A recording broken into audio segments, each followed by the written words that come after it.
Hello everyone, it's nice to speak to you face to face again. It's been a while. So I had an idea for a video this morning. I remember that there is of course a Tekken Reddit, and it seems to be mainly a place where people go and like post memes about the game and have fun, but they also ask questions and teach each other about the game. So I thought it could be fun to read through here together, and if we find any cool topics or questions about the game, we can try and think about them together. If you think that sounds fun, then let me know, and maybe every once in a while I'll drop back in here and I'll make more of these. But I've just quickly scrolled through to see like what kind of a site it is. I don't know what's going to show up, so let's just start scrolling, and we're going to go on an adventure together. We're just like Bilbo Baggins. I'm going to try and focus like mainly on questions because there's a lot of stuff like this, you know, stuff like memes and stuff, but if people are actually talking about the game. Isn't the elitism getting out of hand? It seems like half the players online are anal retentive lunatics that will blow up your chat after a close set, telling you that you're a disgrace to the game and how they're a pro Tekken player and you should learn to play before you ever dream of going back to ranked. I'm very sad for you if that's really an experience that you're having, something that I did a long time ago. You pretty much have to if you're going to be a content creator, but just turn off the ability for people to contact you and like see you online. And then you don't have to worry about that stuff. I always try and like, if people key charge or talk down to you and they try and be mean and stuff, just completely ignore it and move on, because you're playing this game in the long term, and having a good state of mind and feeling good when you're playing the game becomes so important. If you sit down every day and you play Tekken and you let people make you feel bad, then you're just going to have a miserable, drawn-out experience. So just try and play it for fun and do your thing and ignore people, man. I mean, I've talked to some of the best players in the world. I mean, Evo champions, and they're all super humble, cool people who want to encourage others. I think if you're confident in your own abilities, you don't feel the need to like talk down to others. That's so stupid. I mean, everybody's learning and nobody's perfect. Anyone know an easy way to do instant while running moves without breaking my fingers? It's cool that he has a picture of specifically Dragunov with his hand hurting, because he has a very important, very good while running move, his while running 2. The thing with instant while running is that it exists in two flavors: the easy one that anybody can do, and then the true version, which is very, very hard and takes a lot of practice. And even if you have a lot of practice, you're probably not going to be able to do it every time. So if you see me play Elisa, in a lot of my combos, I do instant while running slash kicks in her combos. That's the non-true version. For that to happen properly, when I do that combo, I need to have a bit of space between me and the opponent, and then I tap forward 3 times quickly, and then you can get an instant while running move when you have space. But the true version, if you want to practice it, make sure that you're practicing it standing right next to your opponent, like, you know, range absolute 0. And if you're able to get a while running move from that range, then it means that you've done the input properly. It's kind of advanced. There are videos specifically on how to do this, but if you look at JDCR play Dragunov, for example, he'll pull this off, and he's a very good player, but even those players will occasionally mess that up, because it's one of those techniques where it becomes difficult enough that even if you're very good, you're not going to be able to do it consistently. Maybe consistently enough that it's a good idea to try and pull it out in matches. But it's just something to really practice. It's very hard. Low hurt box where? Oh wow, look, so he's doing a toe kick, and then he's doing another low. I think that's down 3. And Falkenram has low crush on his own low right here. Twice in a row on the same low. Yeah, that's a huge issue. You don't want low crush on low pokes, man. That's a huge problem. I hadn't seen that one yet, but there are a lot of those with Falkenram. I really hope to figure out a way to start fixing that, because it's a massive issue right now. That should never happen. And if the guy got that toe kick, he did the proper option to get off the ground. He was faster. It's his round. And it was just stolen by Jenk twice in a row. Yeah, it's sad. Yoshi mains when they commit Sudoku. I love it when people call it Sudoku. I don't know why. It's just so funny.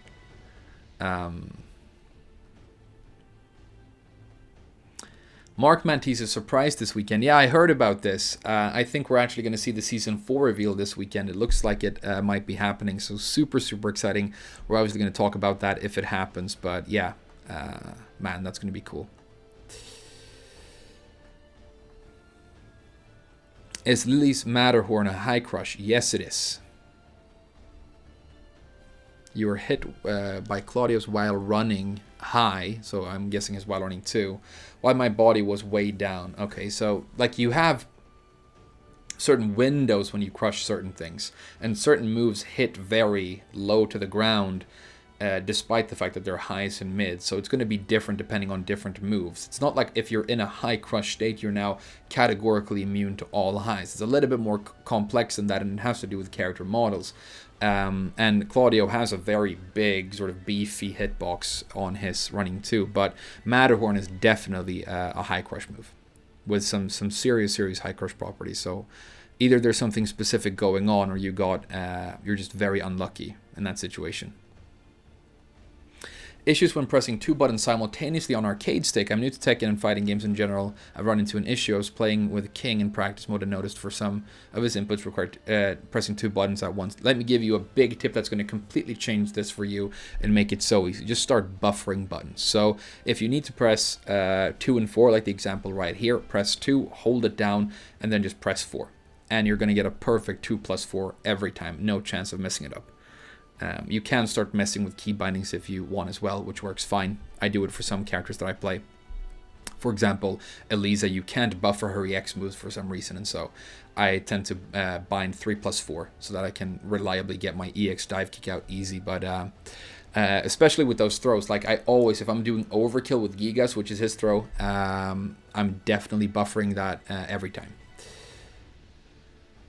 How do you get Paul's Blue Spark demo man? It's just a just frame, so it's specific timing. The good thing about his just frame with the demo man is that it's not that important that you get it. It's just a little bit of extra sauce on top. With some just frames in this game, you have to get the just frame for the properties to work the way you want to, or the move isn't as good, or it doesn't do what it's supposed to. But with Paul, you're either trying to do it as just a knockdown mix up low, or you're trying to use it as a combo ender or like wall carry ender to find the wall, and it does that fine even if you don't get the blue spark. But if you really want to be good at getting the blue spark, just sit in practice mode, find the timing, and just do it over and over and over, like a couple hundred times, and you'll start getting it.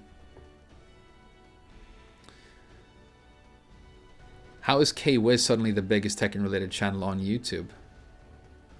I haven't. He's the Huarong player, right? I haven't watched any of his videos. I don't really watch Tekken YouTubers, but if he's doing really well on YouTube, it's probably because he has really good content. I mean, that's usually how it goes. I haven't been on YouTube long, and it's not like I have a huge channel, but in my experience, like the more you try to make better stuff, the better your channel does in the long term. Unless you're trying to like inflate your views with like dumb stuff, you know, and clickbait. But I think, especially in Tekken, we have a player community that isn't made up of as many like young people, at least in my impression, as other popular online games. People tend to be like around 30 and stuff, and people like that, you know, adults, they kind of catch on if you're trying to be if your content isn't solid, you know. So if he's doing well, then he's probably a really good content creator.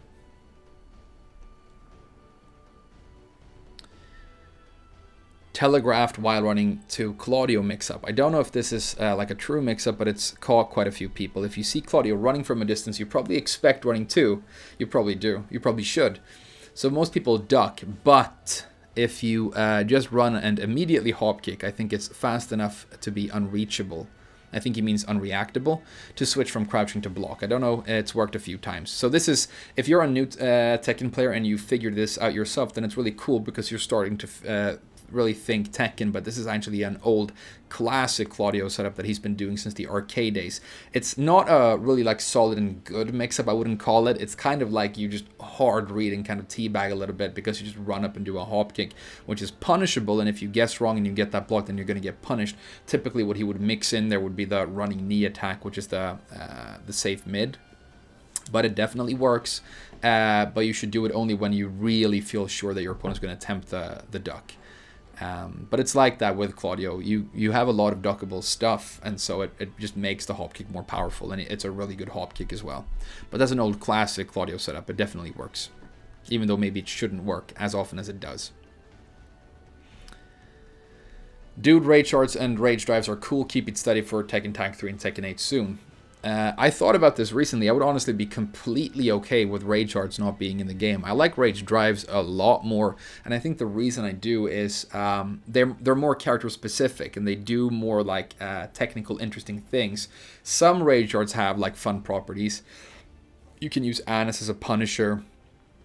Chloe has a dancing move with like just frames and stuff, but most of them are just these armored mids, and some of them are really boring. I feel like they kind of ran out of inspiration with a couple of them. Like, if you look at Feng, if you look at Brian and Katarina, they all kind of like hit the opponent, knock them into the air, and then hit them again. And that just happens in a lot of them. I think especially Feng's is just terrible. It's like the most boring thing ever. So if they keep it for the next game, are they going to have the same Raycharts, or are they going to try and invent new ones?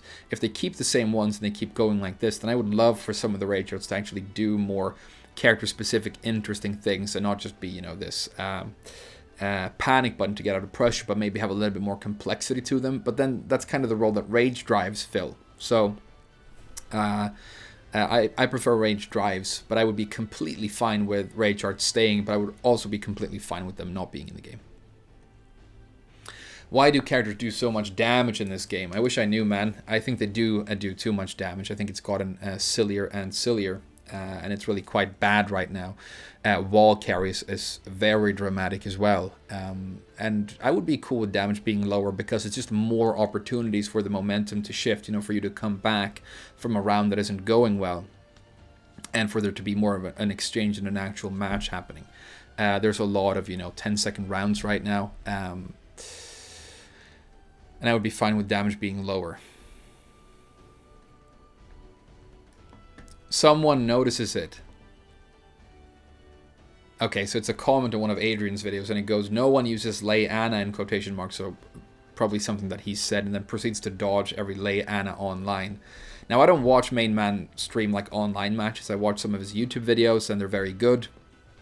But I'm assuming what's happened is not that he's been like plugging people, but he runs into a Lay or Anna, plays them once, and then he decides not to take the revenge match. And this is something that people actually have like really strong feelings about. I've seen a lot of comments and like posts about this. They seem to think that somehow you have a responsibility to keep taking matches against the same person even if you don't want to, and that you should like run death matches. And I can see why you would feel that, because we spend so much time in the lobby just waiting for matches when we play this game online, which can be really frustrating when you can't get matches. Then you get one, you play once, it's over in like a minute, and now you're back in the lobby because they didn't take the revenge match. It's especially annoying if you play one of those characters that people want to dodge. I mean, I know I play Elisa, and it's, for me on PlayStation, it's even worse because my region shows up as JA for Japan, but for some reason the icon, I have the red icon for North America. I guess because I have like an English account or something. I don't really understand why, but that means that people can tell me apart. And so if they run into me a lot and they know that I'm using Elisa and they don't want to play that character, then they keep dodging me. It happens all the time. And it can definitely be annoying. But I also don't agree actually with this viewpoint, because I always thought about online Tekken as more of a jungle, you know, everybody's reduced to base instinct. It's just animals trying to devour one another and win whatever the cost. Might sound very cynical, but it's a view that is sort of informed by my own experiences playing the game. And we see indications of that being true all the time. Namco release a new character and it's way too good, it's broken, and then all of a sudden everybody online mains that character. They really care about winning, points are at stake, they're more or less anonymous in the online environment, and so they'll do what it takes to win. And so if you're trying to bring like morals and manners that your opponents aren't going to share into the game, it's probably just going to lead to you getting fucked up and eaten quicker. If you know what I mean. And I'll say that if you're sitting, you know, in the privacy of your own home, playing your favorite video game that you own, that you paid for, and you're just trying to enjoy it, and then you're having a match against somebody and you didn't enjoy it and you don't want to play them again, and the game asks you, would you like to move on and play somebody else? Of course, it's completely fine to make that choice. It would be great if we could have fun sets and death matches online all the time, but in my experience that happens very rarely. It's just not an environment conducive to that. Online Tekken is not an environment conducive to being cool to one another all the time. It's something that we have to deal with, and it is sad. It is, of course, important to, if you have a bad matchup and you're getting beaten bad by a certain character, to try and study that matchup and learn more about it and get better in it. But, for example, if you're playing against Anna and she's hitting you with a lot of down back 3, you obviously know that you're supposed to block snake edges. And that you're supposed to punish them after you block them. If you can launch hers, not everybody can, but you see what I mean? It's not an issue in that case of you not having the matchup knowledge. Maybe you just felt sad or irritated that day. Maybe you forgot to have your morning coffee. And that's the reason. And I don't think you should force yourself to like torture yourself if you don't want to. Just play the game and enjoy it the way you want to. It's yours, you own it. Do whatever you want. I mean, I obviously don't think it's a cool idea to like plug people and stuff like that and actually cheat. But if you play your one match and you feel like you want to move on, like do your thing. Is Tekken 7 worth getting into? Definitely. A lot of fun stuff on the horizon. Season 4 might be showing up pretty soon. It's a great time to get into Tekken.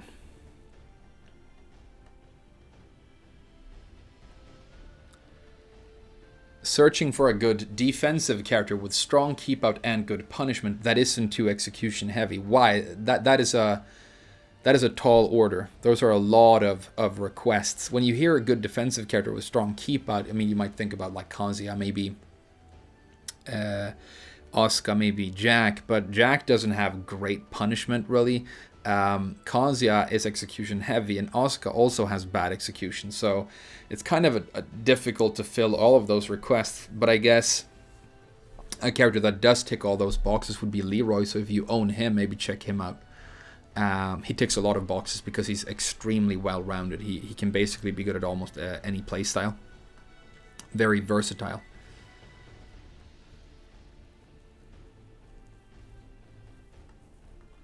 What else? Tips for players who are stuck to low ranks. I'm a Kazuya main whose rank floats from Grandmaster to Warrior.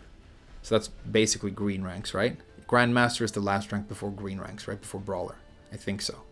But I keep getting demoted when I try to go to higher levels. Do you have any tips on how I can get over this? It frustrates me seeing my wins go up, but I'm always stuck at the same rank. I think you just need to zoom out and look at it more long-term. Or look at it with a more long-term perspective. Like if you're trying to improve from day to day, you're not going to see that much improvement, but maybe like check back in with your progress after 6 months or a year, and if you're playing the game consistently, you're definitely going to be a higher rank by then, and you will have learned many things. But it's just an issue of not giving up and sticking with it. It really is an issue of like stamina to get good at these games because they're so difficult. Where would people stand on combos having no screw bound? That's an interesting question that I've been thinking about as well. I honestly think it's a cool idea, and I would like to see it happen, or at least see what would happen if we tried it out. It did happen in Tekken Revolution because they removed bound and screw wasn't invented yet, and combos will become a lot shorter, but like I mentioned earlier, damage is very high. I think wall carry is extremely high and dramatic as well, and so that being reduced would make longer, more fun rounds with, you know, more of an exchange of ideas and an actual match happening between two players. The issue with just removing screw is that it becomes difficult to balance. So if you look at Tekken Revolution, you had characters like Kunimitsu, and in this game we have characters like Katarina and Lars. Characters have these stances where they can fly or scoot forwards, and those characters are going to be naturally good at just creating long combos, even in a world without screw, and so they can get higher damage and better wall carry. If you have a very immobile character who's going to like end up doing a very short combo, like you know, maybe Jack or Gigas or the bigger characters, I don't know, then you're going to have an issue with combos being poorly balanced, where some characters are going to be much better at them than others. The fact that combos are long right now is kind of the reason that they have more balance, because we have damage scaling. You know, they do less damage the more hits you have in a combo, and you also knock the opponent further and further away as a combo gets longer. And so if everybody has really long combos, then the damage and the carry kind of converges a little bit more and becomes more homogenized. But if you just remove the spin aspect of the combos and they become shorter, I don't know what would happen. It would be very difficult to try and implement that in Tekken 7, probably impossible. But if you have that mindset from the start when you design combos for maybe the next version of Tekken, Tekken 8 or whatever, it could be a really interesting idea. When I played Soul Calibur 6, I was surprised at how those combos are really short. With some characters, you're doing 2 or 3 hit combos. And I was surprised by how they were still really enjoyable and fun to do, especially if they had some nice little technical aspect to it, like the little just frame that I did with Sungmina, her little just frame kick. Those combos were super satisfying despite the fact that they were very short, and so shorter combos could actually be a cool idea in my opinion. We really miss you, Tekken World Tour. I don't miss it that much because I wasn't really following it closely, but I mean, I completely understand it. When I started playing Tekken Tag 2, me and my friends, when Evo was coming up, we were so excited. We would like you know, get snacks and prepare, kind of like people do for a major sporting event, I guess. And if somebody was on the toilet when like JDCR came on, we'd be like, come on, it's starting. And we had to wait up for like strange hours because we were in Sweden and the tournaments were always happening somewhere else. And I loved that, but I think in retrospect, it had more to do with sharing that experience with those guys than actually watching the matches. These days, I will only really watch major tournaments if Aris releases a fight companion for them. He's by far my favorite Tekken commentator in the first place, but he's also just, you know, naturally funny and enjoyable to watch, and he turns down the volume and all that stuff that I find kind of abrasive, you know, the screaming and the commentators and the sponsors and the music, and lets that fade into the background a little bit, and then you have him interacting with the chat and just the matches happening with a bit of commentary, and it kind of recreates that atmosphere of watching the tournament with somebody, and it's by far the most enjoyable way, in my opinion. That sounds kind of lonely and sad, I guess, but unless there's like a player or a character that I really want to watch, like I will look for Chanel matches because he's by far my favorite player to watch. I think he's very creative, very wild style, but he also plays a lot of the characters that I enjoy and that I want to learn about myself, and so I will look for his matches. I will look for like iMusician matches because they're very enjoyable to watch and so on. I can't do Jin's microdash combo. I play on pad and I use Jin's kick ender Zen 1-3. The move, it does not give good wall combo, so I decided to practice microdash combo. Most videos focused on this combo is usually done on stick and not on pad. Okay, it's an interesting question. I play both stick and pad. When I'm at home, I usually play on pad these days because it's just easier to carry around, you know. You don't have to put something in your lap and so on. And so far, I haven't found a single thing that I think is impossible or too difficult to do on pad. I think pad is a completely valid and fine way to play the game. It's literally down to preference. In terms of like micro dashing, I do a lot of micro dashing on pad in some combos, and it works fine. So it's something that you can do fine on pad. I don't know about the specific combo because I don't play Jin, but something that I found in some microdash combos, for example, some of the new optimals you can do with Lars in Season 3, after his changes, is instead of trying to do a really fast microdash and then doing the next move, when you're performing the previous move, if you just hold forward and you buffer the forward input, there will be a little bit of momentum as you start doing the next move. It's tiny, but it's sometimes enough, and it's a very easy way of turning those Lars combos from very clutch microdashes that are difficult to get. You know, when you have to dash with him and then do dynamic entry 1 to get your ender, but if you hold forward, that becomes like super easy, no-brainer, and very, very doable. So don't know if it's going to work in this example, but if you have a micro dash that you're working on, then maybe try doing it with holding forward and buffering the forward. I saw this earlier when I was scrolling through a bit, just nostalgia. It's the tag combo that Jin could do in Tag 2, because it's the same character, instead of jumping out, he would transform mid combo, which was really cool. They were really good, those like tag combos and tag throws in Tag 2. They put a lot of work into that. It was a really cool, dramatic looking system.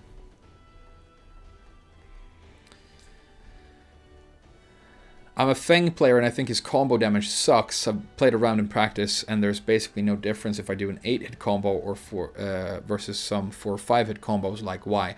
I agree that Feng's combos have been like clunky and some of the worst in this entire game. It's strange because it's like Harada's main, right?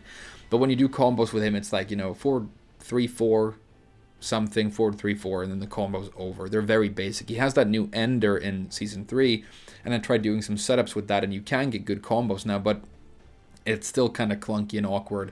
And there's so much wall carrying damage for all these other characters right now. So I agree. I think he needs some sort of more quality of life, fun way to do good combos.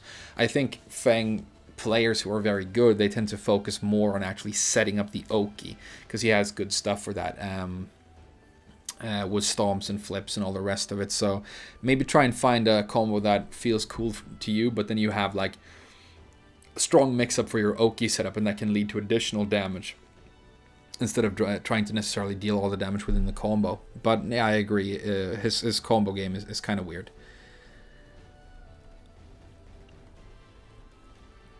What else? Which Tekken 7 DLC is most worth it from Seasons 1 and 2? By Eliza. She's the coolest character in the game. It's a tier list. Lily top tier, Brian bottom tier. I don't think I agree. Oh, Tekken characters at the beach. Okay. So Brian is bottom tier at the beach. Elisa top tier at the beach. I don't know if that's... Wouldn't she like melt or burn or something? I guess maybe she's like Blade and she's fine. If that's true, then I also agree that she's... I would call her top tier at the beach. I'd hang out at the beach with her. And Zafina. And Lei. Lei seems cool. Don't know about Eddie and Shaheen. They seem kind of boring. I wouldn't like... If I was having like a barbecue and I could invite Tekken players or Tekken characters, I would definitely invite both Elisa and Lei. I don't know if I'd invite Shaheen and Eddie because they don't feel very charming to me. You know, they're kind of wooden. Who else would I definitely invite? Who seems like a fun guy, you know? Leroy, Negan. Miguel, for sure. Ladies after masturbating, that was fun. Time to move on. Guys after masturbating. What did I just do? Oh, that reminds me of a really good Louis C.K. joke. He talks about like jerking off in his apartment, and even though he cleans up when he goes outside and somebody sees him, it's like they know. It makes you feel even more dirty. It's weird how like when guys come, this like fucking wave of self-loathing and regret comes over them. I don't know what that is. I mean, I heard, you know, some guys cry and stuff like that.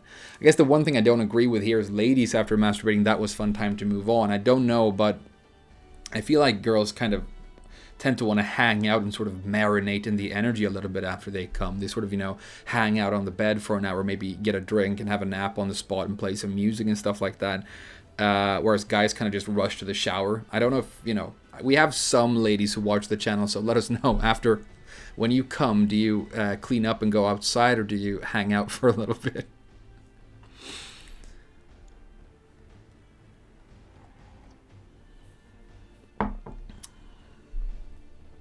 How many different characters do you play online? Like for mains, I always try and have exactly 2. I don't want to have one character because, again, the game can be frustrating and tiring, and it's really nice to have something fresh to switch into when you feel like that. But if I play more than 2, I feel that it starts to dilute my focus a little bit and make me worse at the characters that I do want to play and be good at. So I start doing moves that don't exist on the character I'm using, but that do exist on a character that I've been using a lot lately. And, you know, I'm kind of old and I have limited memory space, so that happens. But my answer would be I always try and have exactly 2. And then if I learn a new character, I rotate another character out. But they tend to come back. It's like a revolving door system. How long did it take you to know the meaning of this thing?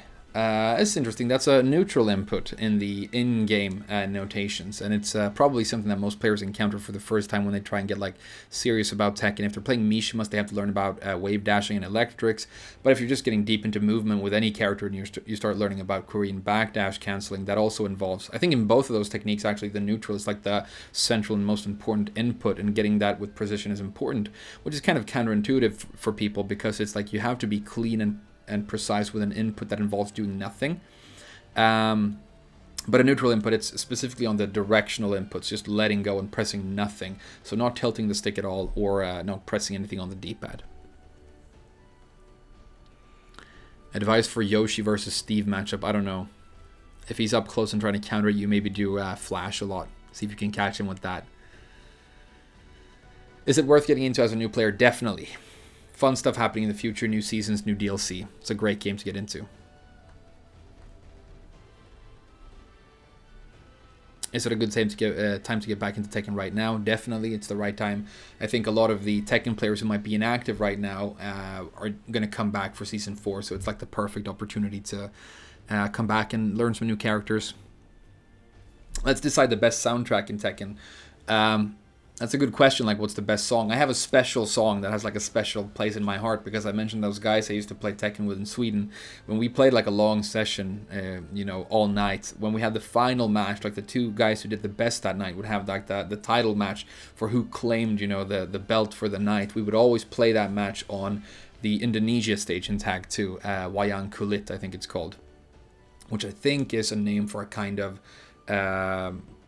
like you use paper dolls and shadows. It's a kind of traditional theater thing that they do in Indonesia. It's very beautiful, and there's actually some of that happening in the background on that stage. But that song is amazing. But when it drops, it gets like super epic, and we would always get like really turned and like yell and stuff, and we would always play on that stage. So that's my favorite song for that reason. I don't love the music in Tekken 7, although it has a couple of good tracks. I like Infinite Azure 2 or Azure 2.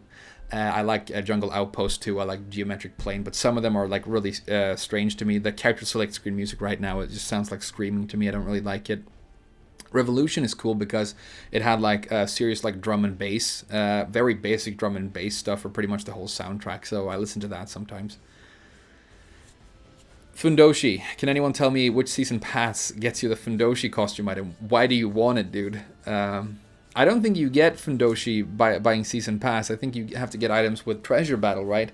If you don't know what a Fundoshi is, it's a traditional Japanese garment when you have like a towel or something like wedged up your ass crack and you tie it like a diaper kind of, and then you have a bit of cloth in front of your dick like that. I think it's like a thing that people used to wear when they were like working outside and using their body, what we call nikitai dodo here in Japan. But you see like old pictures of like people working the docks, you know, fishermen, and they're pulling these heavy things and they're wearing this. So it's a traditional garment, and there's a festival here in the city where I live in where you will be sitting in a restaurant and then the ground starts shaking like the fucking T-Rex is approaching, and you look outside and like hundreds, like literally 500 guys will stampede outside the window like the Lion King, and they're wearing Fundoshi, so it's like a river of dude ass running past and chanting. And it's honestly really cool because you have the little guys and then their dads and their grandfathers, and they're passing this tradition down, and it's something that they've been doing for centuries. And they're very good at that in Japan. Like almost everywhere you go, they have local festivities and festivals and annual things that you can go to. And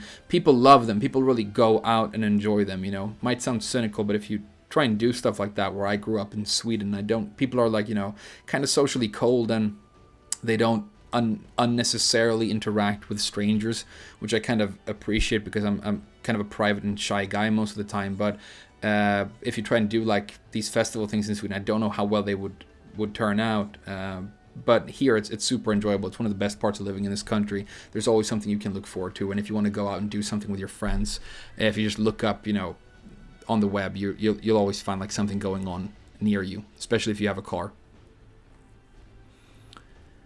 What's your playtime number? I don't know. I don't think it counts past 999, but I think it counts lobby time, so I don't know.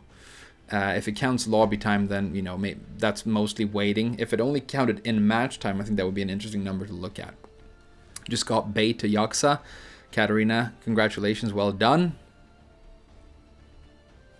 Tekken 7 is a disgrace. This looks really fun. It looks really long, but it could be really funny. Should we read it?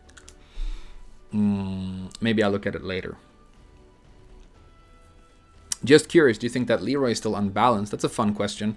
I think the main problem with him was that his frame data was very strange, and he was never at enough disadvantage. Then he also had very, very good fast counter hits. He still does, and that's a dangerous package, right? It makes it very easy to hit people with your powerful counter hits.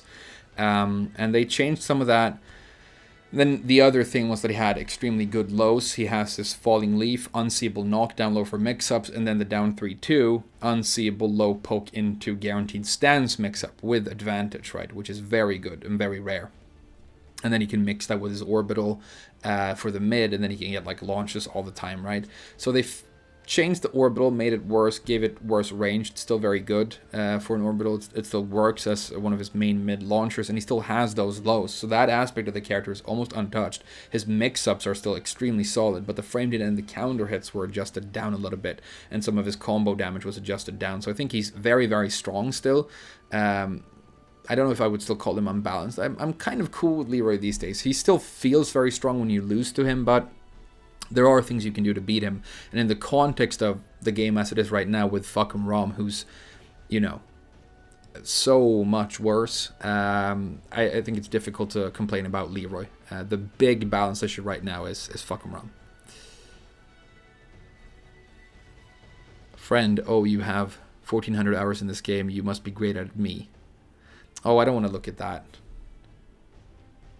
Good. Cats don't cry tears when they're sad, okay? So if there's that much liquid coming out of the cat's eyes, either somebody put something in its eyes because they wanted to make a video, or it's got like an infection or something. Yeah, that's sad. I don't want to look at that. What else is going on in the world of Tekken?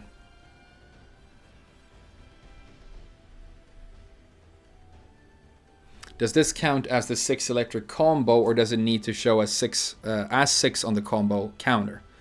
Let's have a look. Let's play from the start here.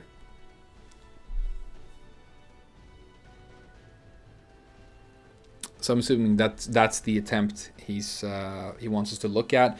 And unfortunately, that does not count as a real combo. There are definitely combos in this game when the combo counter will reset and it's still a true combo. What is happening, like the best example would be Excavator from Gigas, you know, the 1+2 for his Ender. So what's happening there is that the combo is technically ending, but the final hit is completely unavoidable and will always connect anyway. And so it should still be considered a combo, but it just isn't really mechanically considered a combo in game. Something that I've wondered about is we have those stats now before the match starts where it shows you, you know, aggressiveness and combo damage and stuff. And I wonder if that system actually, how it counts those last hits that aren't part of the combo counter. I would assume that it doesn't know how to include them, and so if you're playing Gigas, Bob, Master Raven in Season 3 uses that to get really, really high combo damage, it might show you as having low combo damage despite the fact that your combo damage is extremely high. So it's a big flaw in that system, if that's the way it works. I don't really think those stats matter much anyway. I mean, if I start playing Miguel, all of a sudden, like, sidestep and combo damage goes way up. And rage usage, because I have a good rage drive now. Then I start playing Eliza. I don't have a rage drive, so my rage usage disappears. And then I launch people with 4-4-3-4, and the optimal combo you can get is like 53 damage, so my combo damage goes down. You know, so it's more an indication of what character you play than how good you are, so I don't think it's very useful. But back to the electrics. Another way you can find out if it's happening properly is you can look at the damage as scaling, because it goes from 50 back up to 70, and 70 in this game is air scaling. So if somebody jumps into the air and you hit them with a move, it's going to do 70% damage. If they're on the ground and you hit them in a grounded state, it's going to do 80. If they're in that weird state when they're existing right between the wall and the floor, and at the end of wall combos, it's going to do 60% scaling. So if you had the opponent could probably tech this or get out of it somehow. So it's not the real combo, and just keep practicing and you'll probably get it eventually. But it's not that important of a thing to learn how to do. Unless you're having fun practicing it, you're just hanging out, playing some Kazuya, you know, playing some music, watching some main man vids and having a good time, then of course that's exactly what you should be doing. But if you want to like play Kazuya well and do well online, worry about doing one very clean, very fast electric. Maybe worry about doing it after a sidestep or right after a backdash. And if you can do that, you're going to do just fine, because you have some very simple options for high damage and good carry for Kazuya combos after that don't involve doing a lot of electrics necessarily. I don't know how long I've been talking for, but I think I'm going to end it right there. I actually really enjoyed this. This was fun, you know, hanging out, having some coffee, thinking and talking about Tekken. It would be so cool if we could do something like this and actually have a chat and I could talk with you guys and take questions at the same time. I mean, something like that is eventually going to happen, I think inevitably with this channel, but I don't know how to put it together just yet, but hopefully you enjoyed it. If you did, then let me know and maybe we'll do more. Thank you so much for hanging out with me, and I'll see you guys again very soon.